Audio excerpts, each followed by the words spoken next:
सरफराज खान मुंबई के वो क्रिकेटर जिनका मवाजना डॉन ब्रैडमैन से किया जा रहा है।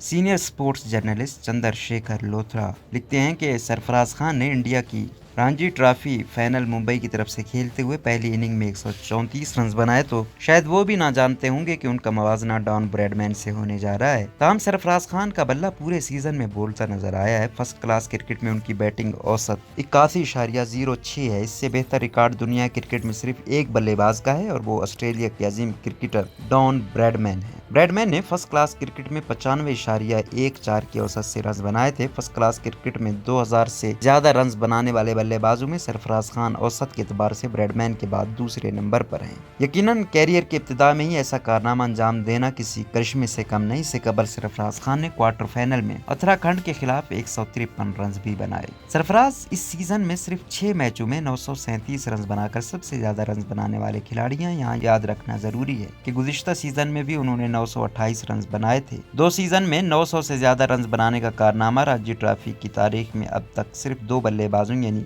अजय शर्मा और वसीम जाफर ने अंजाम दिया। सरफराज खान ने लगातार 2 सीजन में जिस अंदाज से बैटिंग की है, इसने लोगों को हैरान कर दिया है। तजियाकारों ने गुज़िश्ता सीजन में उनके 928 रन को एक मजबूत वापसी के तौर पर देखा था, क्योंकि इससे पहले सरफराज को एक सीजन तक मुंबई की टीम से दूर रहना पड़ा था। ताहम यहाँ ये जिक्र करना भी इंतहाई जरूरी है कि सरफराज खान आज अगर करिश्माती बैटिंग कर रहे हैं तो इसकी जिम्मेदारान उनके वालिद नौशाद खान हैं। वो सरफराज खान को मुंबई की शदीद गर्मी में नेट्स के दौरान 400 गेंदें यानी 65 से ज्यादा ओवर्स हर रोज करवाते थे। यही वजह है कि सरफराज अब ज्यादा डिसिप्लिन, बेहतर और काबिल एतमाद बल्लेबाज के तौर पर सामने आए हैं। मध्य प्रदेश के खिलाफ फाइनल की पहली इनिंग्स में उन्होंने निचले ऑर्डर के बल्लेबाजों के साथ ज्यादा रन बनाए। उन्होंने चौके छक्के मारने के लिए बुरी गेंदों का इंतजार किया और मुंबई के टॉप बल्लेबाजों के पवेलियन लौटने के बाद भी स्कोर करते रहे। छोटी उम्र में बड़ा धमाका।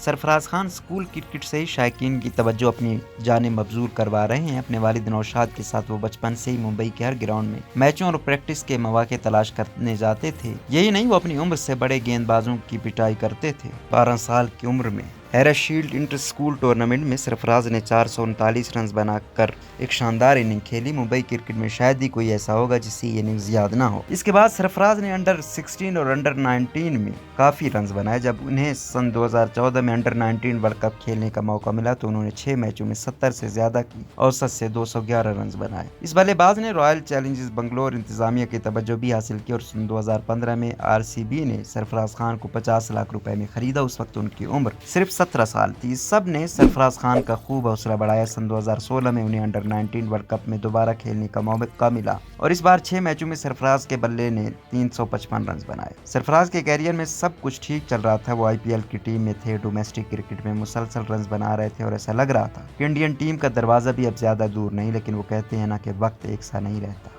सरफराज के साथ भी यही हुआ। सरफराज खान को सन 2014 में मुंबई की रणजी टीम में डेब्यू करने का मौका मिला, लेकिन टीम में उनकी जगह पक्की नहीं हो सकी। वो टीम के मुस्तकिल रुकन की हैसियत से खुद को मनवा नहीं पा रहे थे। इसके पेश नजर उनके वालिद और कोच नौशाद खान ने एक अहम फैसला किया। क्योंकि उनका खानदान उत्तर प्रदेश के आजमगढ़ से ताल्लुक रखता है, इसलिए नौशाद ने महसूस किया कि उनके बेटे को उत्तर प्रदेश की तरफ से ज्यादा मौके मिल सकते हैं। ये सोचते हुए उन्होंने सन 2015 और 16 में वो उत्तर प्रदेश में जा बसे। ताहम ये फैसला सरफराज के लिए बहुत बुरा साबित हुआ। उन्हें 2 सीजन के दौरान यूपी के लिए मुसलसल खेलने के मौके नहीं मिले। इसकी एक वजह तो उनका जख्मी होना था, जिसके बायस उन्हें उत्तर प्रदेश की वनडे टीम से भी बाहर कर दिया। ताहम जब उन्हें ड्रॉप किया गया तो उन्होंने सन 2016 के अंडर 19 वर्ल्ड कप में भरपूर फॉर्म दिखाई और यूं आईपीएल में आरसीबी की जानिब से उन्हें खरीदा गया। ताहम वक्त के साथ ये सब सरफराज के खेल पर असरअंदाज होने लगा। रॉयल चैलेंजर्स बंगलोर के उस वक्त के कप्तान विराट कोहली ने भी सरफराज खान को वजन कम करने का मशवरा दिया था। उनकी टीम ने उन्हें अनफिट होने की वजह से बाहर का रास्ता दिखाया था और इस दौरान उनकी कमर और घुटने में दर्द शुरू हुआ।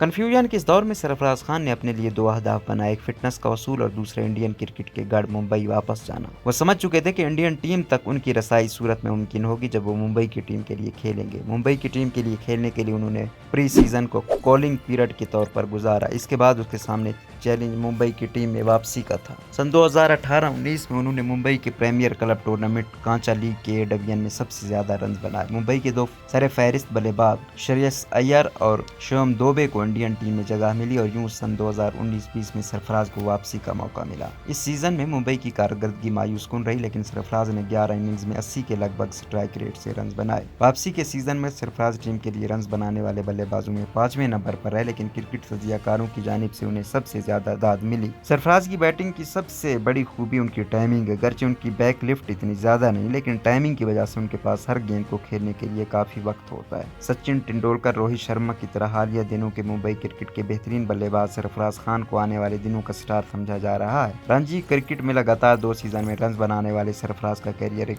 बार फिर पटरी पर है। इनके साथ ही क्रिकेटर पृथ्वी शाह, शार्दुल ठाकुर, श्रेयस अय्यर और शिवम दुबे को इंडियन टीम में मौका मिला है, तो 24 साल सरफराज खान भी अब ज्यादा दूर नहीं है। रणजी ट्रॉफी फाइनल में उनकी सेंचुरी एक बार फिर कौमी सेलेक्टर्स की तवज्जो हासिल करेगी और क्या मालूम नवंबर में बांग्लादेश में 2 टेस्ट मैचों की सीरीज के लिए टीम में उनका नाम भी शामिल हो जाए और उनका इंडियन टीम के लिए खेलने का ख्वाब पूरा हो जाए। रोजनामा कुदरत की वीडियो देखने के लिए अभी YouTube चैनल पर सब्सक्राइब करें और बेल आइकन पर भी क्लिक करें।